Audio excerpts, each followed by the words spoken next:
오늘 창세기 18장 1절에서부터 15절 말씀에 보면 아브라함의 환대와 하나님의 축복이라는 제목인데요. 아브라함이 얼마나 하나님이 보내주신 천사를 환대했는지, 우리가 환대한다라고 하는 의미 속에는 반갑고 기쁘고 즐겁고 감사함으로 맞이하는 것을 환대라고 하거든요. 그 반대의 의미는 냉대라고 이야기합니다. 저와 여러분이 어느 곳에 가든지 예수 이름으로 가는 곳마다 또 예수 이름으로 만나는 사람들마다 지극히 기쁘고 즐겁고 감사함으로 내 모든 것을 다 해서 그렇게 맞이할 때, 환대할 때에 내 집에 온 손님이라도, 우리 교회 방문한 손님이라도, 우리 회사에 방문한 손님이라도, 이 한국에 방문한 방문객 한 사람을 내가 맞이할 때에 환대하는 모습을 통하여 하나님이 복 주시는 하나님이심을 봅니다. 오늘 우리는 말씀을 통하여 이 한 해 동안에 여호와 하나님께서 내게 보내주신 자가 누구냐라는 겁니다. 그를 우리가 어떻게 맞이할 거냐 말이에요. 본듯 말듯 하는 것이 아니라 내게 보내준 자를, 여러분들이 만나게 한 자를 얼마나 정성을 다하여 그를 환대하느냐에 따라서 하나님의 축복하심이 아브라함을 통하여 우리에게 밝히 보여주고 있습니다. 그래서 오늘 저는 환대를 통하여 하나님의 복받는 비결 속에는요, 어떻게 환대란 무엇이냐, 환대란 어떻게 준비할 것이냐, 환대를 통하여 복받는 그런 방법, 복받은 경우를 저는 말씀을 드리고자 합니다. 단순히 내가 그냥 맞이하는 것만이 아니라 환대라고 하는 것 속에는요, 하나님이 보내셨다라고 하는 의미를 가지고 있습니다. 환대는 하나님의 사역을 이루는 도구다라는 것이, 히브리서 13장 2절 말씀에 손님 대접하기를 잊지 말라, 이로써 부지 중에 천사들을 대접한 일이라고 기록하고 있습니다. 내가 부지 중에 지나가다가 어떤 사람을 만났다 할지라도, 누가 내게 길을 물어온 사람이라 할지라도, 때로는 내게 어떤 도움을 청해온 사람이라 할지라도 그 만나는 사람을 냉대하게, 아무런 나하고는 관심이 없으니까, 나하고는 아무런 상관이 없으니까 그냥 지나가든 말든 그냥 한마디 하고 내보내는 것이 아니라 오늘 분명하게 말합니다. 손님 대접하기를 잊지 마라. 여러분들 가정에 방문하시는 분, 여러분 자녀들이 만나는 것, 여러분이 사업장에서 만나는 분들을 여러분들이 잊지 마시기를 바랍니다. 이로써 부지 중에 내게 온 사람, 내게 도움을 청하는 자에게 그를 천사를 대접하고 여호와 하나님께서 내게 보내주시는 자로 여러분들이 맞이하시기를 바랍니다. 이유가 있습니다. 하나님의 사역을 이루는 도구가 되기 때문입니다. 저와 여러분은 하나님의 나라와 의를 위하여 하나님의 의를 구하는 자들이기 때문이죠. 환대라고 하는 의미 속에는요, 축복을 경험하는 통로라는 겁니다. 하나님이 내게 보내준 그 자를 내가 정치적 정성껏 환대할 때에 하나님께서 그를 통하여 내게 축복의 통로로 쓰신다라는 이 놀라운 숨겨져 있는 의미인 거죠. 저는 이런 일들을 종종 지금까지 살아오는 가운데에 경험한 일들이 여러 번 있습니다. 정말 별것 아닌데요, 지하철 가다가 만난 사람인데요, 그렇게 제게 묻는 뭐뭐 이런 것 하나도요, 학교에서 만났던 우리 학생들을 가르치면서도요, 곳곳에서 만나는 사람들, 그 아이들에게 내가 우리 학생들에게도 지극정성으로 대해주고 그 아이들에게 내가 선생이 아니라 그 아이를 통해서 내가 배워야 되는 일이 더 많잖아요. 그 아이를 하나님의 제자라고 생각하면 제자로 길러내야 되잖아요. 그렇게 해서 했더니 오히려 그들을 통하여 그들이 하나님의 축복의 통로가 되어져서 나는 작은 것도 아닌 중거도 없는데 그것으로 인해 가지고 제가 받은 것을 훨씬 더 많은 것을, 이것이 나의 간증입니다. 우리가 하나님께서 환대하는 것을 왜 하나님께서 축복의 통로로 사용하셨습니까? 열왕기하 4장 8절 말씀에 보면요, 누가 나오냐면 수넴 여인이 나옵니다. 하나님께서 그를 통하여 일하실 때에 우리가 열왕기하 4장 말씀에 이때쯤 엘리사가 한 해가 지날 때 이때쯤에 내가 내 아들을 안으리라 하니 여인이 이르되 아니로소이다. 내 주 하나님의 사람이여 당신의 계집종을 속이지 마옵소서. 이제 엘리사를 만나는 수넴 여인의 이야기를 우리는 잘 알고 있습니다. 엘리사를 통하여 하나님께서 왜 축복의 통로를 이 수넴 여인이 축복을 받았는데 축복을 받을 때에 어떻게 해서 축복을 받았느냐라는 것이 지나가는 나그네 하나님이 보낸 하나님의 천사 하나님의 엘리사 선지자를 통하여 그를 통하여 먹고 마시고 입게 하고 그에게 모든 것을 지극정성을 다 해가지고 섬겼더니 엘리사 선지자가 16절 말씀에 엘리사 선지자가 말합니다. 한 해가 지나 이때쯤에 내가 아들을 안으리라 하니까 이렇게 수넴 여인이 아들이 없을 때에 여호와 하나님께서 엘리사 선지자를 보내갖고 그를 통하여 축복의 통로가 되게 하셨습니다. 그를 통하여 내년 이맘쯤에 내가 다시 올 때는 이 수넴 여인이 아들을 안을 것이라고 하는 하나님의 약속의 말씀을 주고 간 겁니다. 그래서 말씀 가운데에 내 주 하나님이요 아니 하나님의 사람이여 나를 웃기게 하지 말라. 나를 속이지 말라. 아니 그런 거짓말하지 마세요. 내가 당신의 계집종이라 해서 나를 속이지 마세요. 왜 속이지 말라라고 합니까? 여인이 과연 잉태하여 한 해가 지나 이때쯤에 아들을 낳는다라는 것이 도저히 환경적으로는 불가능한 일이거든요. 바로 오늘 창세기 18장에 나오는 말씀이 그렇습니다. 아브라함과 그 아내 사레를 통하여 도저히 아들을 낳을 수 없는 그 99세에 여호와 하나님께서 천사를 보내시사 하나님께서 그를 환대하게 하셨더니 그를 통하여 하나님의 역사가 일으키는 축복의 통로가 된 것을 우리는 보게 됩니다.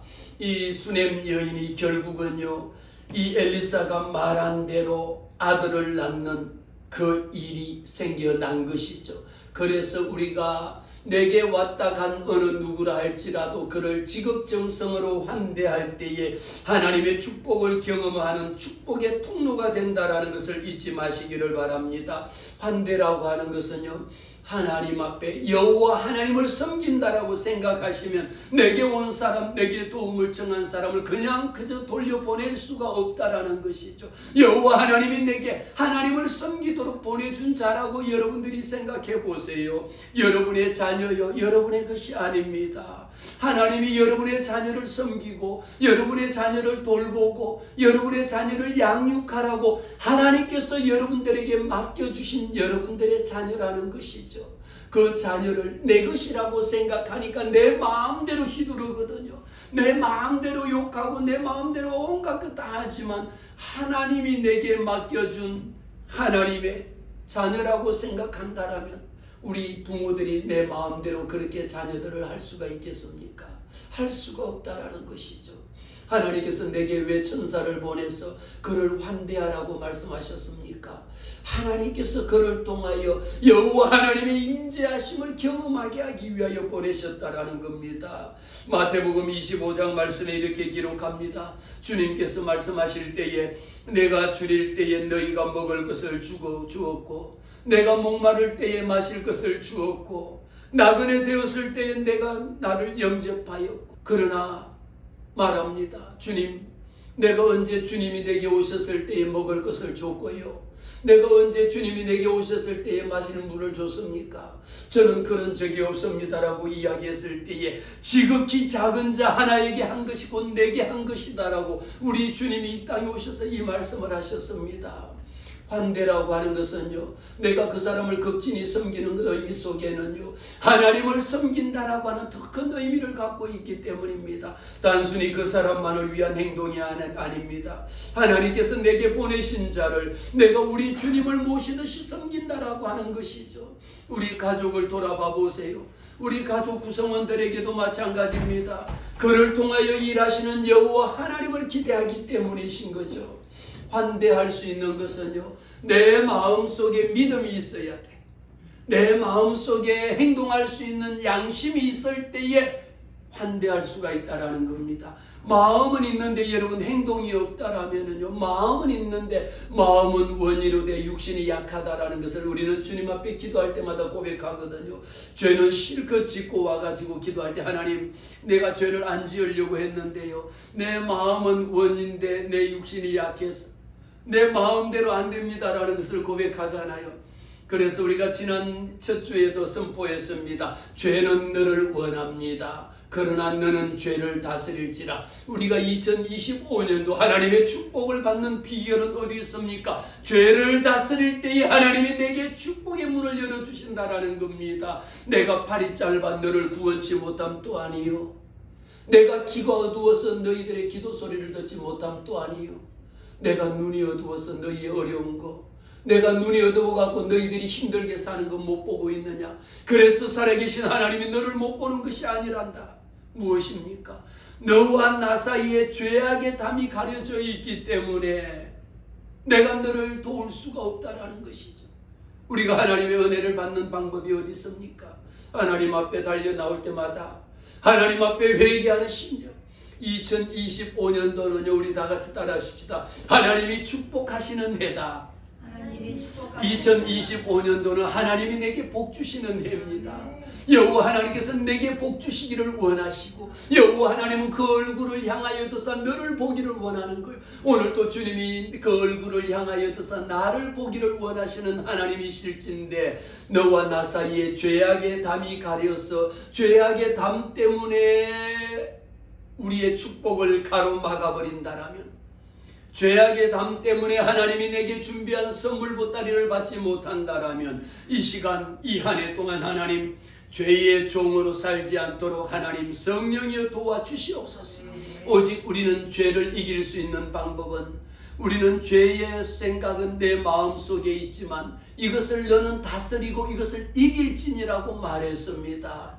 우리가 하나님 앞에 축복의 통로가 되는 것은요, 우리가 행동하는 양심이 있어야 되는데, 또 열왕기상 17장 말씀에도 보면 사르밧 과부가 나옵니다. 마지막 그 아들과 둘이서 먹고 이것 양식이라고 하는 남아있는 것이 뭐가 있습니까?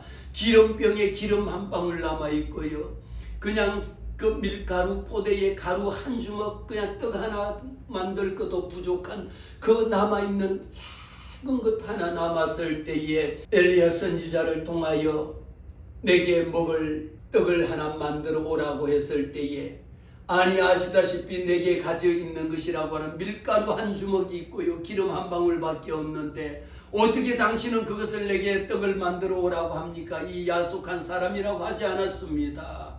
비록 내가 가져 있는 것이요 밀가루 한 주먹밖에 없다 할지라도, 때로는 내가 가진 것이 아무것도 없다 할지라도, 엘리야 선지자를 통하여 하나님이 내게 떡 하나 만들어 오라 그러면은 그 큰 떡의 크기가 나는 이마탄 크기가 아니라 작은 요마탄 풀빵을 하나 구워 갈지라도, 하나님의 말씀에 순종하고 하나님 앞에 떡을 하나 만들어 갈 때에 결국은 이 사르밧 과부가 엘리야 선지자를 통하여 어떤 복을 받았습니까? 그 기름 한 방울 남은 기름병에 기름이 떨어지지 아니하고, 그 가루자루에 밀가루가 가루가 떨어지지 아니하는 이런 축복을, 내 먹고 마시고 사는 것에 부족함이 없도록 하나님이 복 주신 것을 봅니다. 이것은 우리 교회 간증인데요, 이 사르밧 과부의 기름병에 기름이 떨어지지 아니한 것처럼 저희 우리 은혜제일교회가 개척한 후에 천주교를 다니는, 열심히 천주교를 다니는 그 신자 한 분이 우리 은혜제일교회에 우리 사모를 통해서 그 교회 저녁 점심하고 성도들 주일날 밥하면 기름을요, 참기름을 짜가지고 직접 짜갖고 참기름을 한 병씩을 보내주는 것이요, 지금까지 기름병에 기름이 떨어지지 않아. 신기하게도 참기름이 떨어질 때가 되면 2병을 짜서 보내고 또 2병을 짜서 보내고 또 2병을 짜서 보내는 게 한 1년은 할 수가 있잖아요. 1년이 아니고 2년이 아니고 3년이 아니고 4년이 지나도록 지금까지도 여호와 하나님께서 우리 은혜 제1교회 기름병에 참기름병에 기름이 떨어지지 잊지 않는 이런 놀라운 은혜를 하나님이 주신 것 또한 하나님 앞에 영광 올려드려요. 그러면서 제가 그분에게 꼭 전하라고 이야기합니다.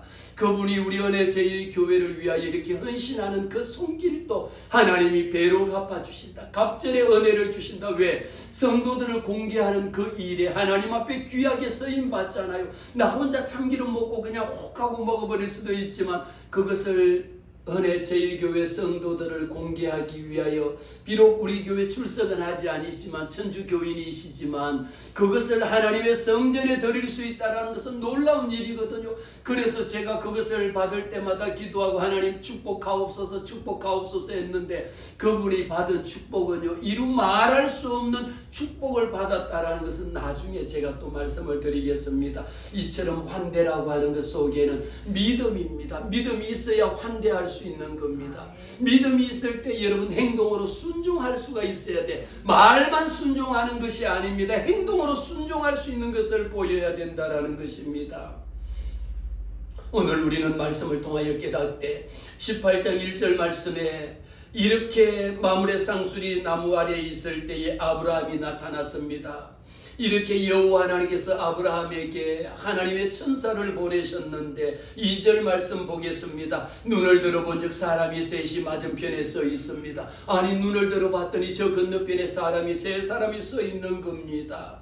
그가 그들을 보자 그들의 눈에 저기에 사람이 3명 있는 거 보자마자 하는 일이 뭡니까? 곧이라고 하면서 바로 장막 문에서 달려나갑니다. 장막 안에서 쉬고 있다가 저 건너편에 3사람이 있는 것을 보고 그냥 그대로 보는 순간에 달려나갔다라는 겁니다. 아니 달려나갈까 말까? 저 사람이 누구지? 왜 우리 집에 온 거야? 왜 저기 와서 서성거리느냐? 누군가 가볼까라고 1도 근심하지 않고 1도 불안하게 생각하지 않고 눈에 보자 곧 장막 문에서 달려나가 뭐합니까? 영접합니다. 영접하며 몸을 땅에 굽혀서 말합니다. 내 주여라고 아니 누구세요라고도 하지 아니하고 아니 누구세요 뭐 이렇게도 하지 않고 그를 부를 때에 내 주여라고 부릅니다.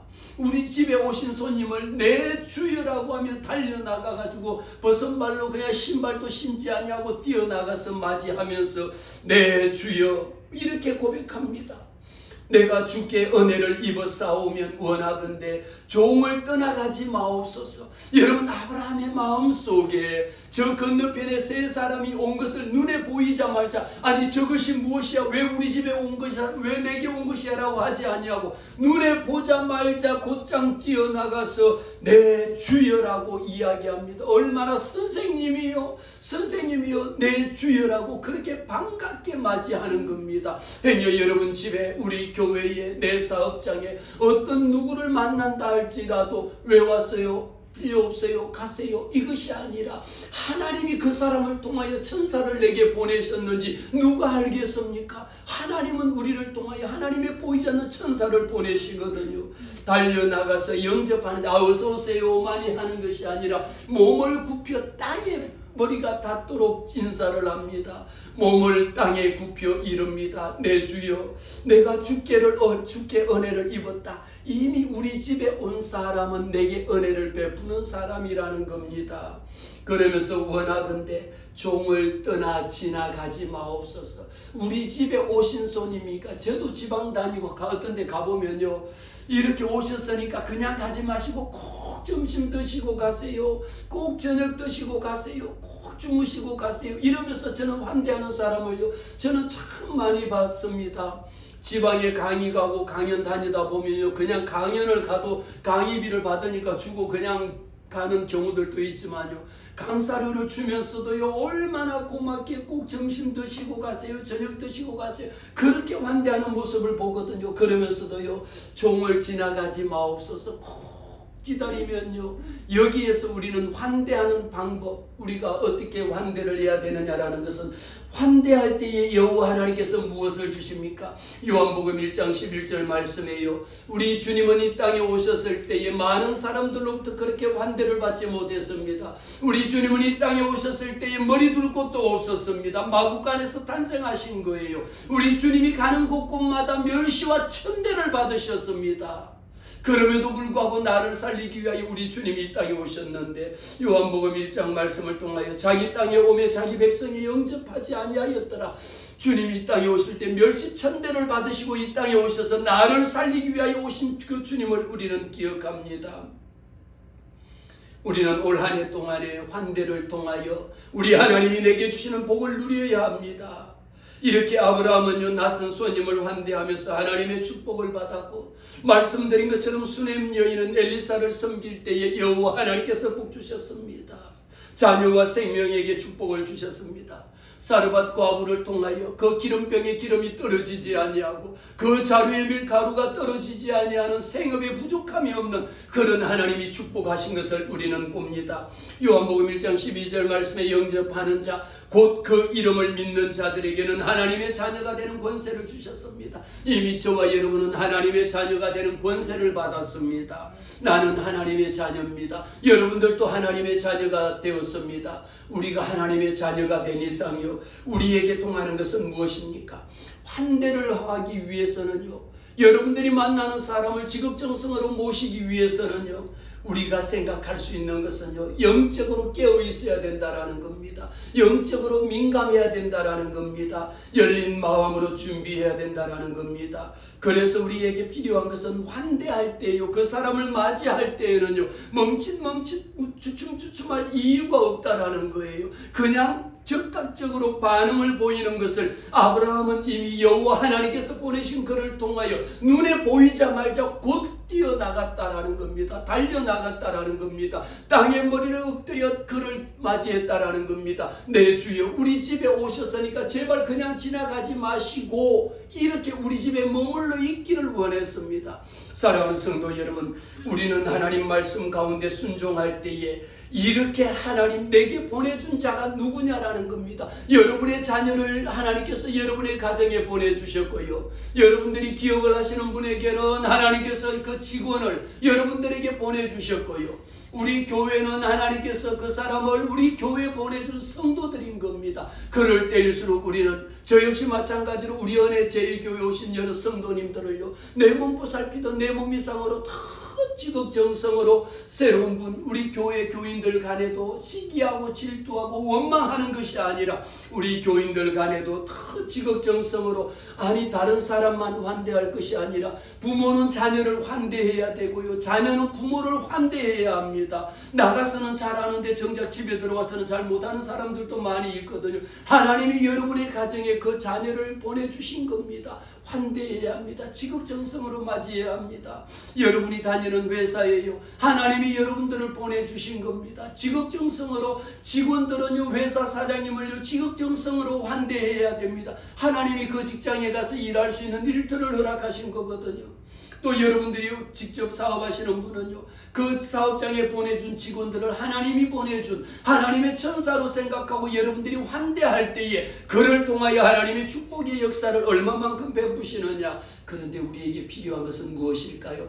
환대할 때 내 마음대로 내 생각대로 내 방법을 하는 것이 아닙니다. 이곳에 오신 분이 누구냐라는 것을 여러분들이 살펴보시기를 바랍니다. 4절에 기록합니다. 물을 조금 가져오게 하사 당신의 발을 씻게 하옵소서. 여러분 이 광야에서 만나는 사람에게 물 한 모금이라고 하는 것은 얼마나 필요한 것인지 모릅니다. 내게 명하여 물을 조금 가져오게 하시고 당신의 발을 씻게 하시고 이것이 가장 기본적인 거거든요. 그리고 나무 아래 나무 그늘 아래 앉아서 쉬게 하시는 겁니다. 그것뿐만이 아닙니다.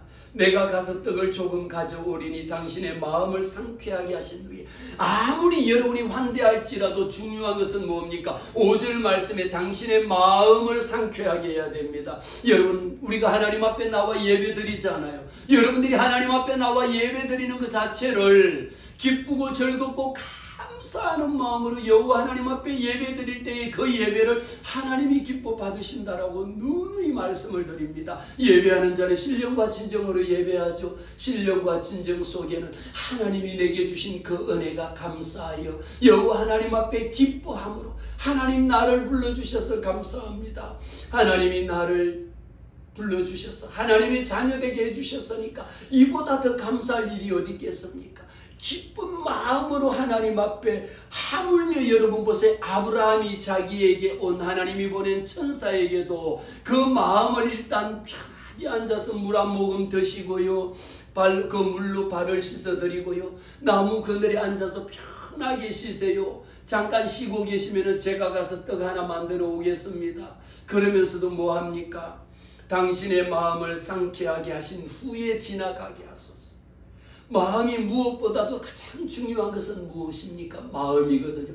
제 아무리 많은 환대를 받는다 할지라도 마음이 불편하고 억지로 하고 인색함으로 하고 마지 못해서 아우 안 할 수 없는데 억지로 한다라면 받는 사람도 마음이 얼마나 불편하는 거 너무도 잘 알거든요. 우리가 하나님 앞에 올려드리는 예배가 어떻습니까? 여러분들이 주일날 안 나올 건데 마지 못해서 억지로 달려나왔다라는 것하고요. 기쁨으로 하나님 앞에 달려나와서 하나님 내가 드릴 것은 이것밖에 없습니다 라면서 마음껏 하나님 앞에 찬송 올려드린다라면 하나님의 마음을 시원케 하시는 자가 되기를 주의 이름으로 축복합니다. 우리는 하나님 앞에 예물을 드릴지라도 하나님 앞에 봉사를 한다 할지라도 여러분이 주방으로 봉사하고 많은 섬김을 한다 할지라도 하나님의 마음을 상쾌하게 할 수 있는 것 역시 마음을 받고도 기분이 나쁜 경우들이 있죠. 여러분들이 많은 도움을 받고도 기분이 나쁜 일도 있고요. 도움 준 거는 1도 없는데 너무 마음이 기쁜 경우들도 있거든요. 하나님 앞에 예배하는 자는 여호와 하나님 앞에 달려나와서 할 때에는요. 그 마음을 내게 온 나그네라 할지라도 마음을 상쾌하게 하신 후에 지나가게 하소서. 당신의 종에게 오셨습니다. 이렇게 우리는 저와 여러분은 모두 다 하나님의 종입니다. 내가 주인이 아닙니다. 우리 모두는 여호와 하나님의 종이거든요. 그러면서 지나가는 나그네 앞에 가서 이 아브라함이 나그네 앞에 가서 나는 당신의 종입니다라고 고백합니다. 그들이 그러니까 나는 당신의 종이니까 물도 떠오고 당신의 발도 씻기기를 원하고 가서 떡도 만들어서 갖다 드리기를 원합니다. 나무 그늘에 앉아서 편하게 쉬시면요.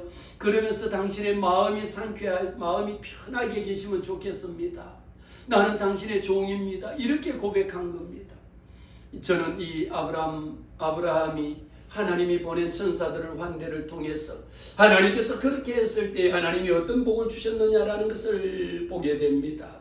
우리가 할 수 있는 것은요. 내 모든 것을 최선을 다해서 섬기는 겁니다.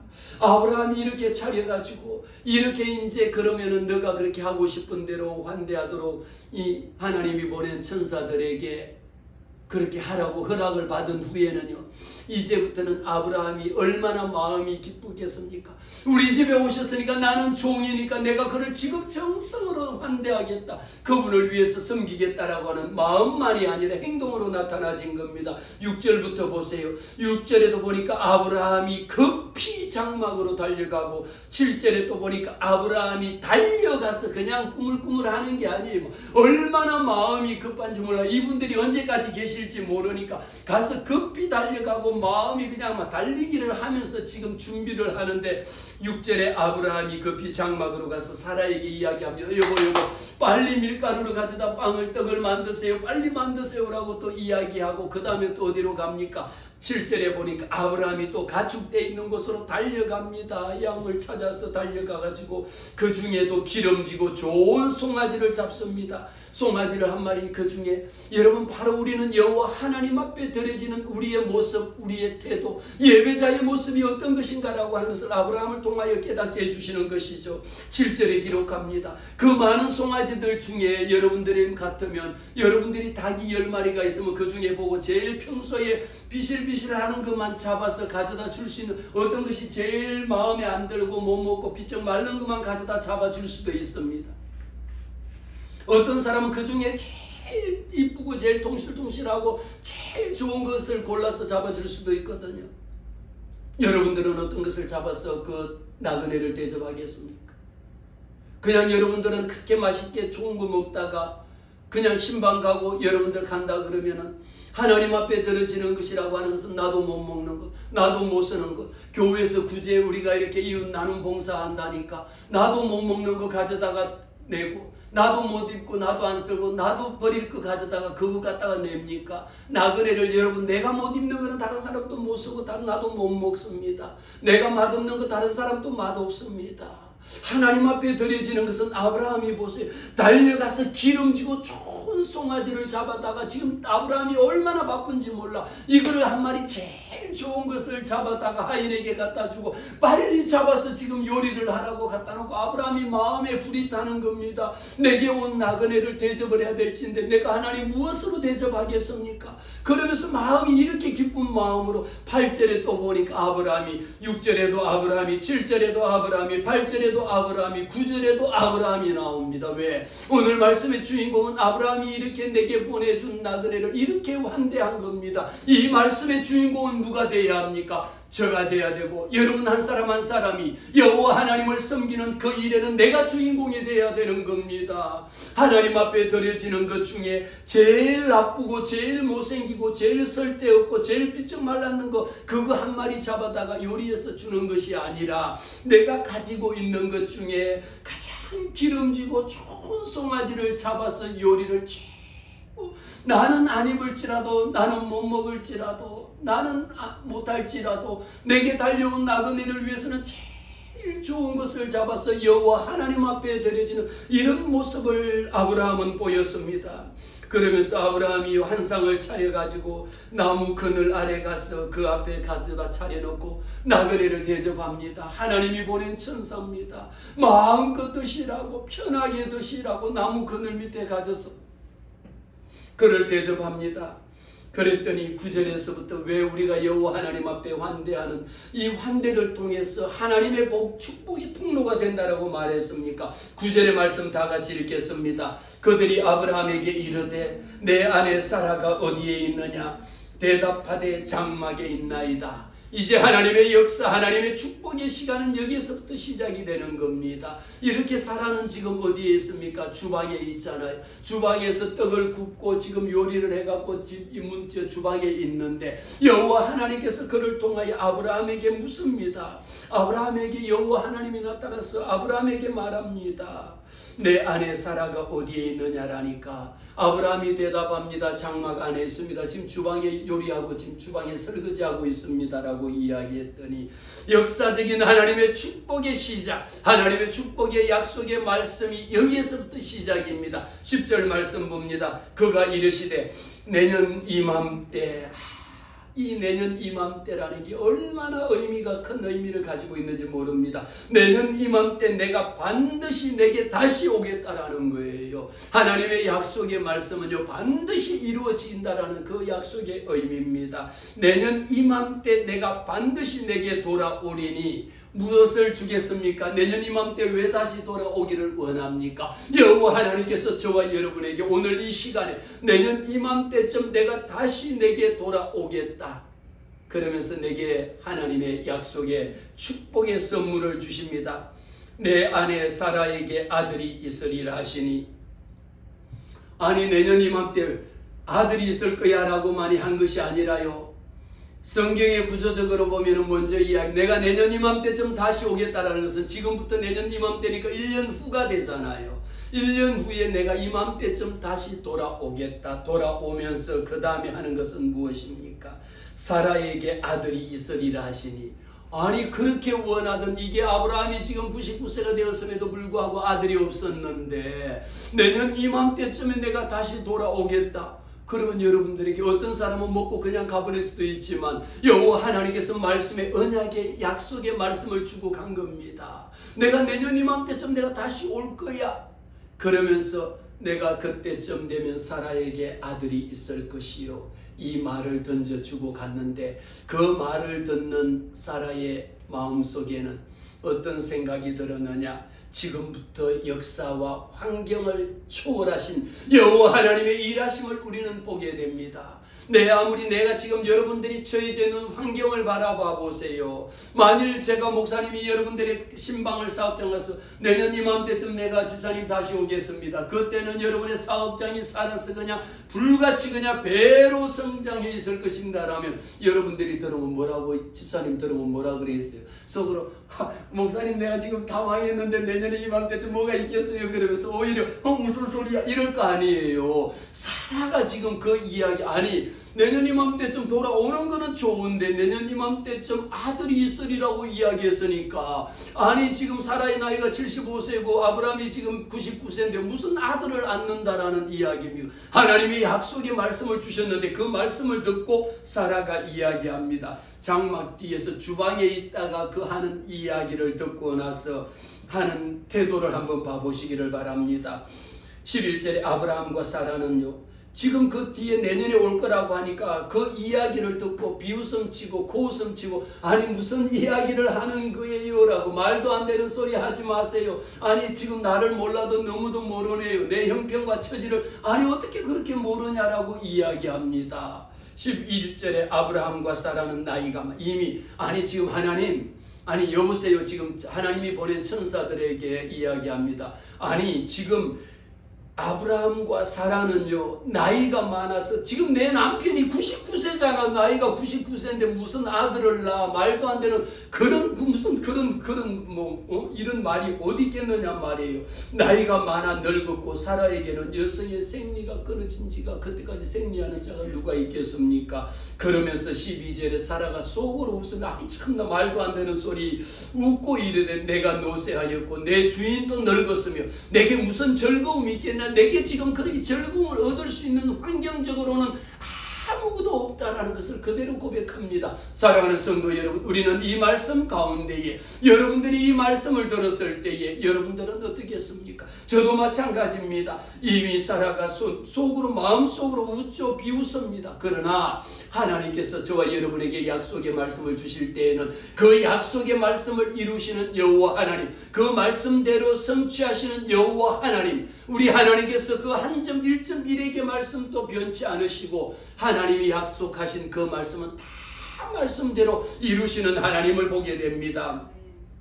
내가 노쇠하였고 내 주인도 늙었는데 그런 일이 어떻게 있겠습니까? 라고 이야기했더니 13절에 여호와께서, 이때마다 우리는 나타나시는 여호와 하나님을 만나게 됩니다. 여호와 하나님이 말씀합니다. 하나님이 뭐라고 말씀합니까? 아브라함에게 말합니다. 사라가 왜 웃으며 이러기를, 아니 웃으면서 하는 이야기를 왜 웃으며 왜 웃느냐 말이야. 그러면서 사라가 하는 말이, 내가 늙었잖아요. 지금 내 남편이 99세잖아요. 어떻게 아들을 낳으리요 하느니라는 것을 여호와 하나님은요, 우리가 무심코 하는 내뱉는 말도 하나님은 다 듣고 계신다라는 겁니다. 지금 속으로 웃으면서도, 아니 참나 내 환경이 이런데 어떻게 아들 낳겠습니까? 라는 것도 다 듣고 여호와께서 말씀합니다. 아브라함에게 어떻게 왜 웃으며 이러기를, 내가 늙었고 아들을 어떻게 낳느냐라고 하는데 14절의 말씀, 여호와께서 능하지 못한 일이 어디 있겠느냐라는 거예요. 바로 이겁니다. 여호와 하나님께서 넘치 못할 일이 어디 있겠느냐라는 거예요. 우리는 신약에서도 할 수 있거든이 무슨 말이냐가 아닙니다. 아니 예수님 한번 해보세요. 예수님이 할 수 있으면 한번 해보세요가, 예수님에게는 할 수 없는 일이 없단 말이에요. 할 수 있거든이 무슨 말이냐가 아니라 믿는 자에게는 능치 못함이 없다라는 것을 우리는 믿어야 합니다. 여호와께서 능하지 못한 일이 어디 있겠습니까? 사랑하는 성도 여러분, 오늘 저와 여러분이 하나님 앞에 달려 나올 때에 아브라함을 통하여 아브라함이 하나님이 보내준 나그네를 환대했을 때에 하나님은 이미 축복을 다 예비해 두고 계셨습니다. 여호와 하나님께서 능하지 못한 일이 어디 있겠습니까? 그러면서 오늘 14절의 말씀에 또 한 번 나옵니다. 기한이 이를 때에 내가 내게로 돌아오리니, 분명하게 내년 이맘때쯤 내가 다시 돌아오겠다라고 말씀하셨잖아요. 그러면서 한 번 더 이야기합니다. 14절 말씀에 기한이 이를 때에 내가 내게로 돌아오리니 사라에게 아들이 있으리라. 그러고 떠나버린 거야. 우리 하나님께서는 기한이 이를 때입니다. 그 기한은 언제입니까? 여호와 하나님이 예비하신 기한입니다. 내 때가 아닙니다. 나는 오늘이고 나는 이번 달이고 나는 2025년도지만 하나님의 때는요, 기한이 이를 때에, 여호와 하나님의 때에 하나님이 돌아와서 반드시 아들을 안으리라고 이 약속의 축복의 말씀을 주셨는데, 말씀 그대로 사라에게 아들이 있으라 했더니 사라가 이제 그 말씀을 듣고 나니까 두려워가지고, 아닙니다, 내가 안 웃었습니다라고 아니요, 나 안 웃었어요, 안 웃었어요라고 이야기하는 거예요. 그러면서 말합니다. 아니라 내가 웃었다라고 이야기합니다. 사랑하는 성도 여러분, 저는 오늘 이 말씀을 통하여 저와 여러분들이 아직 기도했는데 하나님 내게 아직 응답이 없습니다. 이거 도대체 무슨 일입니까? 라고 이야기할 때에 우리가 내게 보내준 천사를, 하나님의 약속의 말씀을 여호와께서 능하지 못한 일이 있겠느냐라고 했음에도 불구하고 우리 하나님은 능치 못할 일이 없습니다. 그럼에도 불구하고 우리는 하나님이 이거 과연 이런 것도 할 수 있을까? 하나님이 내게 주실까라고 생각한 것을 속으로 비웃었다라면 무슨 때가 있습니까? 기한이 이를 때에, 하나님의 기한이 이를 때에 내가 반드시 돌아와서 아들을 안으리라. 환경적으로는 아들을 어떻게 99세의 아들을 낳겠습니까? 이래서 결국은 여호와 하나님이 사라를 통하여 아들을 낳 1년 후에 아들을 안게 하심에 그 아들이 이삭이 되어 민족의 조상이 되는 이런 축복을 하나님이 베푸셨습니다.